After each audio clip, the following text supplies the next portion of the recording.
नमस्कार. कसे आहात सर्व? मस्त आहात ना? मस्तच राहा सर्वांना. सर्वप्रथम श्री स्वामी समर्थ. तुम्हाला सर्वांना आजचा दिवस खूप छान आनंदाचा आणि आरोग्यदायी जाओ. तर ह्या माझ्या छोट्याशा अशा गार्डन बद्दल नेहमी तुम्ही विचारता की ताई कसं मेंटेन ठेवते, काय करते, हे मनी प्लांट कसे मेंटेन ठेवते. तर आज त्याच गोष्टी मी तुमच्यासोबत थोड्याशा अशा काही होईना पण शेअर करणार आहे की कसं ह्या गोष्टी मी मेंटेन ठेवते. तर असं काही खूप मोठं असं काही नाहीये गार्डन, माझं छोटंसं गार्डन आहे. पण असा एखादा स्पेस तुमच्या घरात नक्की असावा की काय होतं ना, झाडांमध्ये जो हिरवेगारपणा असतो, जी पॉझिटिव्हिटी असते, जी शांतता असते, ती तुम्हाला नक्कीच बघा तुमच्या घरामध्ये नेहमी जाणवेल जेव्हा तुमच्या घरात अशी झाडं असतील. तर मनी प्लांट बघा, तुम्ही विचारता मला की ताई मनी प्लांट असे एवढे फुललेले कसे दिसतात. तर त्याचं मेन कारण हे असतं की मनी प्लांट जेव्हा असे वाढत जातात ना, तर त्यांना रेग्युलरली कटिंग करणे खूप गरजेचं असतं. जसं आपण आपले केस कसे कापतो, जेव्हा केसांचे स्प्लिट एंड्स येतात, तर मग केस पुढे वाढत नाही. तर तशीच ही गोष्ट असते. तर मनी प्लांटचे जे एक्स्ट्रा ज्या अशा मोठ्या त्याच्या वेली निघतात ना, तर या वेली नेहमी तुम्ही 15 दिवसांनी किंवा महिन्यातून एकदा अशा प्रकारे तुम्ही कट केलेत ना, तर बघा ते पूर्ण गोल गोल फुलत जातं आपोआप. आणि त्यानंतर ह्या ज्या वेली कट केलेल्या आहेत, तर ह्यांचं काय करायचं मग? हे 15-15 दिवसांनी या कशा रिसायकल करायच्या? तर ते पण मी तुम्हाला सांगणार आहे पुढे. तर ह्या छोट्या अशा कट करून घ्यायच्या की जेणेकरून तुम्ही ह्या परत पाण्यामध्ये किंवा कुठल्याही कुंड्यांमध्ये तुम्ही लावू शकता. पण डिरेक्टली कुंड्यांमध्ये लावू नका. त्याआधी काय करायचं ते मी तुम्हाला सांगणार आहे. तर रोजचं क्लिनिंगचं काम चालू असतंच, पण ते काम चालू असता मी काहीतरी स्किन केअरचा सुद्धा पार्ट करते, कधी कधी स्किनचं काहीतरी करते. तर आज मी हेअर केअरचं करणार आहे. म्हणजे नॉर्मली कसं आपण पार्लरमध्ये किंवा सलूनमध्ये जातो हेअर स्पासाठी, कारण ते लोक सांगतात जेव्हा आपण केसांना ट्रीटमेंट्स करतो वेगवेगळ्या, तर केसांना रेग्युलर स्पाची खूप गरज असते. पण दर महिन्याला पार्लरमध्ये जाणार, स्पा करणार, तर तेवढा वेळ द्यावा लागतो, कारण स्पाला खूप वेळ लागतो, मसाजला वगैरे सगळ्या गोष्टींना. त्यानंतर पैसे पण भरमसाठ कधी कधी जातात त्याच्यासाठी. म्हणजे आपण 2 महिन्यातून 3 महिन्यातून एकदा आपण अफोर्ड करू शकतो, पण दर महिन्याला जाऊन स्पा करणं कधी कधी परवडत नाही सगळ्याच गोष्टी. तर त्याच्यामुळे काय काय अशा छोट्या गोष्टी मिळतात चांगल्या त्याच्यातून, कमी खर्चात आणि कमी वेळेत, जे पटकन करू शकतो. तर असं काहीतरी मी शोधत असते. आणि मी आता सध्या रेग्युलर यूज करते ते म्हणजे की बी प्लंटचं हे सलून लाईक हेअर स्पा. हा आपण घरच्या घरी करू शकतो, खूप पटकन होतो. आणि याचा मी शॅम्पू सुद्धा यूज करते, मला खूप चांगलं वाटतं. म्हणजे केस खूप स्मूथ वगैरे वाटतात. तर हा intense moisture heat hair mask spa आहे, की याच्यामध्ये तुम्हाला मास्क लावायचं असतं केसांना, आणि याच्यामध्ये एक म्हणजे हे दिले कॅप दिलेली असते, स्पाची कॅप असते तशी. तर त्याच्यामध्ये आपोआप ते हिट होतं केसांना मस्त. तर याचे तरी चांगले रिझल्ट आलेत मला, तर आज मी करणार आहे. तर चला मी तुमच्यासोबत शेअर करते. बरेचदा काय होतं बघा, सतत वेगवेगळे शॅम्पू वगैरे वापरून केसांची जी शाईन असते ती कमी होते, केस रफ दिसायला लागतात. तर माझे केस सुद्धा असेच बघा खूप रफ झाले होते. आणि केसांना शायनी आणि नॉरिशमेंट देण्यासाठी मी आज यूज करणार आहे हे बी ब्लंटचं intense moisture heat hair spa mask. तर याच्यामध्ये पहिले हा मास्क आहे, तो मास्क मी पहिले याचा पूर्ण व्यवस्थित काढून घेतलाय आणि छान असं अप्लाय करते. यामध्ये आहे जोजोबा ऑइल, जे तुम्हाला माहिती आहे की नॅचरली विटॅमिन्स आणि मिनरल्सचे रिच असतं, तर त्यामुळे ते आपल्या केसांना नॅचरली छान मॉइश्चराईज करायला, नॉरिश करायला, तसंच स्ट्रेंथ वाढवायला आणि केसांना छान शाईन आणण्यासाठी खूप मदत करतं. आता यामध्ये मी पूर्ण मास्क अप्लाय केलाय केसांना. बघा तरी केस असे म्हणजे चिकट वगैरे अजिबात वाटत नाहीये. त्यानंतर यातली नेक्स्ट स्टेज जी आहे की ती म्हणजे ही हीटिंग कॅप असते याच्यामध्ये. तर ही हीटिंग कॅप आपल्याला लावायची.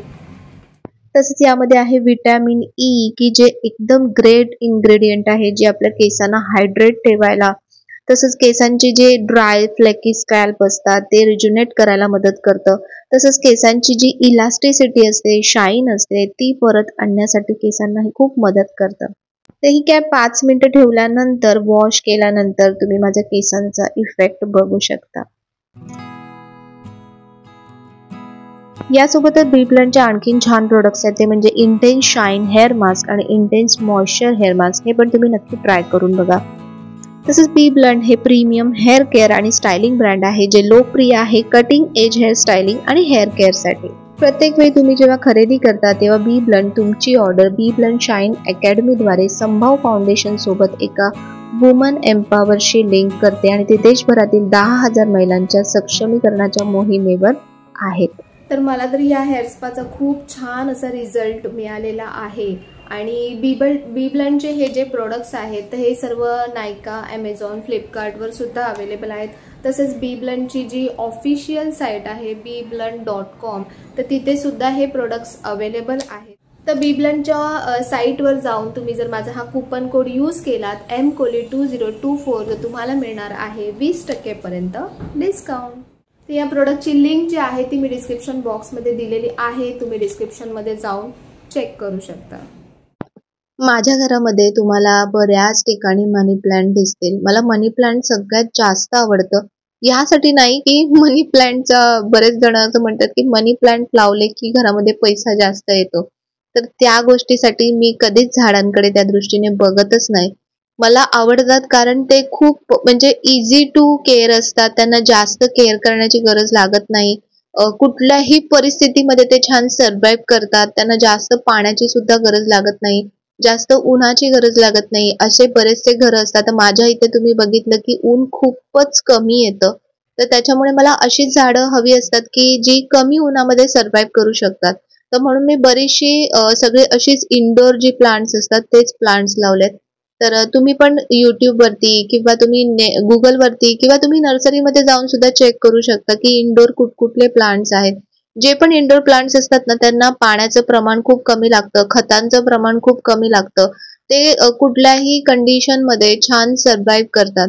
तर बघा मनी प्लांटना मी म्हणून वेगवेगळ्या प्रकारचे आणलेले आहेत. माझ्याकडे गोल्डन पोथोस आहे, व्हेरिगेटेड मनी प्लांट आहे. मी तुम्हाला दाखवते बघा. आता हे जे माझ्या हातात आहे ना ह्याला गोल्डन पोथोस म्हणतात, कारण यांची पानं अशी सोन्यासारखी अशी छान बघा, त्यांचा कलरच वेगळा असतो. इतका सुंदर आणि ब्राईट वाटतो ना हा कलर, खूप छान दिसतो. आणि तुमच्या घरामध्ये इतर काही तुम्ही असं डेकोर नाही केलं, खूप सारं फर्निचर वगैरे नाही केलं, फक्त अशी हिरवीगार अशी झाडं तुम्ही छान प्रकारे सजवून ठेवलीत ना तरी खूप छान असं मिनिमम पण नॅचरल आणि खूप सुंदर असं डेकोर तयार होतं.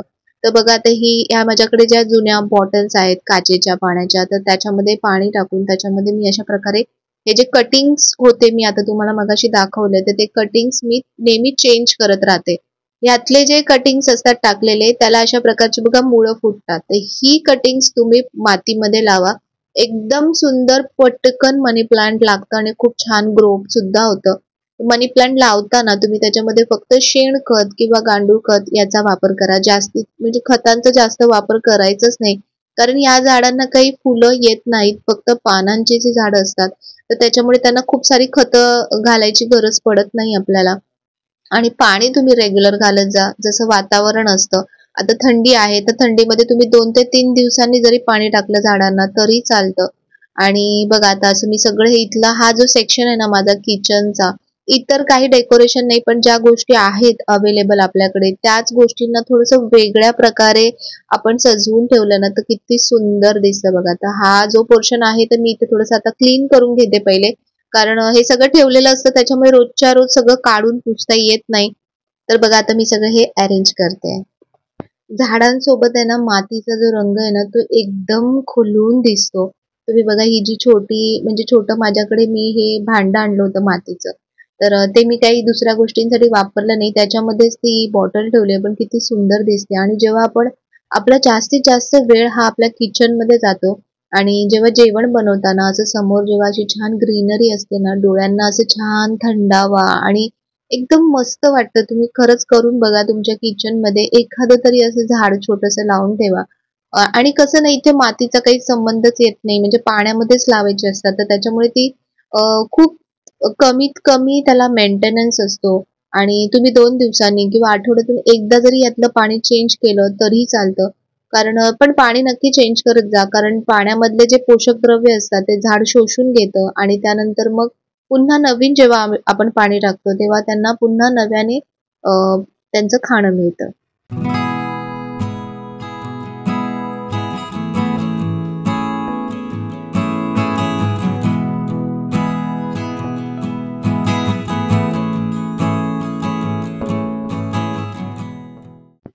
तर हे बघा, हा जो गोल्डन फोटोज मी याच्यामध्ये लावला होता, तर हा मी आता इथे माझ्या या म्हणजे फ्रीजच्या बाजूचा जो सेक्शन आहे तर तिथे ठेवते. तर बघा किती सुंदर दिसतो, एकदम कलर एकदम छान उठून दिसतो. हे तुम्हाला नर्सरीमध्येही वेगवेगळी व्हरायटी तुम्हाला मनी प्लांटची नक्की भेटून जाते. आणि हे मी इथे ठेवलेलं आहे ती म्हणजे माझी चहाची पात. तर ही माझ्या आईकडून म्हणजे मिळालेली सवय आहे मला, की आम्हाला नेहमी चहामध्ये चहाची पात घालून म्हणजे चहा घ्यायला खूप आवडतो. आणि आता थंडीमध्ये स्पेशली चहाची पात खूप औषधी काम करते, औषधी गुणधर्म असतं. त्याचबरोबर मच्छर सुद्धा ह्याच्याने कमी होतात, कारण याचा एक वेगळाच सेंट असतो, वास असतो, सुगंध असतो. तर पण हे कसं असतं ना, जितकं तुम्ही झाडं लावाल तितकी तुम्हाला त्यांची काळजी घेणं सुद्धा तेवढंच महत्वाचं असतं. तर या चहाच्या पातमध्ये काय होतं, जसं गवत कसं तयार होतं तसं आतमध्ये सुकते ती पात. तर ते वेळोवेळी आपल्याला थोडं थोडं काढून घ्यावं लागतं. तर मी महिन्यातून एकदा हा एक्सरसाइज करते या झाडाचा. म्हणजे आता हे वरचे जे आहे ते कटिंग करून घेतले बघा. ते ही पात आपण छानपैकी चहामध्ये वापरू शकतो. तुम्हाला कोणाला द्यायचं असेल तर तुम्ही देऊ शकता. म्हणजे बाहेरून विकत आणण्यापेक्षा घरच्या घरी आणि ताजी पात तुम्हाला चहामध्ये मिळते. तर बघा आपलं झाड बघ किती गुणी बाळासारखं एकदम झालेलं आहे. म्हणजे जे ज्या बाळाचे असे केस खूप वाढलेले असतात आणि कापल्यानंतर किती छान दिसतं, तर तसंच हे बाळ वाटतंय. आणि इथला हा सेक्शन पूर्ण आता माझा सेट झालाय. आणि असं एकदम परफेक्ट क्लिनिंग झालं ना, की मलाच एवढं मनाला छान वाटतं ना, म्हणजे ते आणखीन ती झाडं आणखीन छान दिसायला लागतात. तर अशा प्रकारे तुम्ही सुद्धा गवती चहा नक्की लावा घरामध्ये. तर बघा ह्याचा कचरा बघा किती झाला होता, म्हणजे हे पूर्ण सुकलेले पानं किती होते त्याच्यामध्ये. तर अशी मी झाडांची माझ्या काळजी घेते. तुम्ही माझ्या गार्डनवरून नेहमी विचारत असतात की ताई कशी तू झाडांची काळजी घेते, मनी प्लांट इतके छान कसे बहरलेले दिसतात. तर थोडी थोडी काळजी घेतली ना तर बरोबर सगळ्या गोष्टी अशा छान होतात. आणि आपल्याला जेवढं जमेल तेवढेच आपण झाडं लावायचे. तर मला तरी असं वाटतं, म्हणजे मला तरी स्वतःला मला झाडांची निसर्गाची खरंच खूप आवड आहे आणि त्याच्यासाठी मी या सगळ्या गोष्टी करत असते. तर त्यांना फक्त खत आणि पाणीच नाही तर त्यांना प्रेम सुद्धा करणं तितकंच महत्वाचं असतं. आणि ही झाडं म्हणजे फक्त झाडं नाही आहेत, ही माझ्या घरातले एक सदस्यच आहेत. माझ्या सदस्यांप्रमाणेच मी त्यांना वावरते. माझे सुख दुःख जे पण काय असेल ते त्यांच्यासोबत शेअर करत असते. त्यांना म्हणजे एक प्रकारे सजीव जसं माणूस असतो ना तसंच त्यांना ट्रीट करत असते. म्हणून ते असे छान नेहमी आपल्यासोबत, जसं आपण त्यांच्यासोबत रिॲक्ट होत असतो तसे ते आपल्यासोबत रिॲक्ट होत असतात. तर झाडं घरात असणं खरंच खूप महत्वाचं आहे. झाडं बाहेर असणं सुद्धा तेवढंच महत्वाचं आहे. तुमच्या घरामध्ये जशी झाडं आहेत तशी तुमच्या आजूबाजूच्या परिसरामध्ये सुद्धा झाडं असले पाहिजे. आता म्हणजे झाडं काय काम करतात आणि आता सध्या किती प्रदूषण आहे आणि किती गरजेचे आहेत हे खरंच सांगण्याची खरंच गरज आहे का? आपल्या मुलांसाठी जसं आपण पैशांची सेव्हिंग करून ठेवतोय, पैशांची इन्व्हेस्टमेंट करून ठेवतोय, तर ही सगळ्यात मोठी इन्व्हेस्टमेंट राहणार आहे ऍक्च्युली आपल्या पुढच्या पिढीसाठी. सगळ्यात कृतज्ञ जर कोणी असेल ना तर तो माणूस हाच प्राणी आहे. मी खरंच म्हणेन की निसर्ग आपल्याला इतकं भरभरून सगळ्या गोष्टी देतो, आपण त्याच्याकडे काही मागतही नाही. न मागता तो निस्वार्थीपणे प्रत्येक गोष्ट आपल्याला देत असतो. पण आपण त्या निसर्गासाठी काय करतो आणि आपण त्या निसर्गाची किती काळजी घेतो.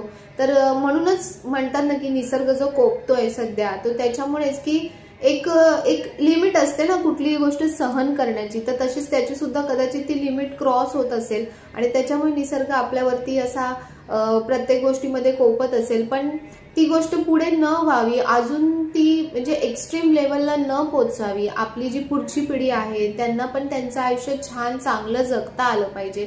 तर म्हणून आपण आत्तापासून या सगळ्या गोष्टी करणं खूप महत्वाचं आहे. झाडांची काळजी घ्या.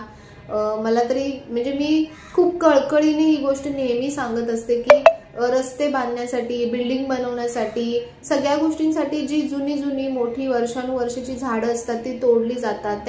त्यानंतर त्याच्याकडे बघितलंही जात नाही. तर शेवटी ते म्हणजे नुकसान कोणाला आहे? ते आपल्यालाच नुकसान आहे, ते झाडांना नुकसान नाहीये. तर म्हणून आपण एक गोष्ट तर करूच शकतो. आपण पूर्ण वर्षभरात निदान तुम्ही एक तरी झाड लावा. तुम्ही विचार करा, आपण आयुष्यभर एवढी वर्ष जगतोय, तेवढ्या वर्षात जर एक जरी झाड लावलं वर्षभरात, मी म्हणते म्हणजे 365 दिवसांमध्ये तुम्ही एक झाड लावलं तर किती झाडं तयार होतील आणि किती आपली पॉप्युलेशन आहे, एवढी लोकसंख्या आहे. तुम्ही विचार करा की किती झाडं लावली जातील. तर खरंच म्हणजे झाडांच्या बाबतीत मी ही जी गोष्ट ऑब्झर्व करते ना, की लोकांना झाडांबद्दल प्रेमच राहिलेलं नाहीये, लोकांना निसर्गाबद्दल प्रेमच राहिलेलं नाहीये. फक्त प्रत्येक गोष्टीतून कसा फायदा घेता येईल एवढंच लोक विचार करतात. म्हणजे माझ्या रुटीनमधून, माझ्या स्ट्रेस लाईफमधून मी कसं थोडंसं रिलॅक्सेशनसाठी मी कुठे बाहेर जाऊ शकते का, किंवा मी असं निसर्गाच्या सानिध्यात तेव्हा मी जाते. म्हणजे त्या गोष्टीसाठी म्हणजे तुमच्या फायद्यासाठीच तुम्ही त्यांचा विचार करता, कधी त्यांच्यासाठी म्हणून तुम्ही विचार करून बघा. आणि पुढच्या ज्या गोष्टी आहेत त्या म्हणजे आपोआपच छान होतील. मला असं वाटतं आपल्याला खूप सारं एकदम एकत्र कुठली गोष्ट करण्याची गरज लागणार नाही, जर आपण अशा छोट्या छोट्या गोष्टी करत गेलो तर. आणि या झाडांना मी सध्या खूप सारे अशी काही खतं घालत नाहीये, फक्त शेणखत आणि गांडूळ खत घालते. तर मी ॲमेझॉनवरून मागवलं होतं, कारण माझ्या इथे पण नर्सरी आहे तर ती जरा लांब आहे, जाण्या येण्यासाठी वेस्टला आहे, म्हणून मी ॲमेझॉनवरून मागवलं होतं. आणि मोठं पॅक मागवलं होतं, पण मला खूप चांगल्या रेटमध्ये आणि क्वालिटी पण खरंच खूप चांगली आहे. आता मी मागच्या वेळी जसे झाडांना घातलं होतं तर बघा झाडं किती छान झालेत. तुम्हाला सारखं नाही, महिन्यातून एकदा, 15 दिवसातून एकदा तुम्ही थोडं थोडं जरी घातलं झाडांना तरी भरपूर होतं. तर त्याची पण लिंक आहे, ती मी लिंक तुम्हाला डिस्क्रिप्शनमध्ये देईन. तुम्हाला जर वाटले तर तुम्ही नक्की घ्या झाडांसाठी. तिथे काहीतरी काम चालू आहे त्याच्यामुळे हे आवाज येतोय, तर म्हणून मी सगळी खिडकी वगैरे ॲक्च्युली लावून घेतले. तर अशा प्रकारे झाडांची काळजी घ्यायची. आणि मी खरं सांगते की सगळ्यात निस्वार्थ आणि आपल्यावरती सगळ्यात चांगलं प्रेम करणारं जर कोणी असेल ना तर तो निसर्ग आहे. निसर्गाला जपा, मग तो पण तुम्हाला तितकाच जपेल. तर आजच्या या नोटवरती आजचा हा व्हिडिओ मी तेच म्हणजे एंड करते. जर तुम्हाला व्हिडिओ आवडला असेल, माहिती आवडली असेल, आणखीन जर काही माहिती हवी असेल झाडांच्या बाबतीत तर नक्की मला कमेंटमध्ये सांगा. आणि पुन्हा भेटूया आपण नवीन व्हिडिओमध्ये. तोपर्यंत सर्वांना बाय आणि सर्वांना श्री स्वामी समर्थ.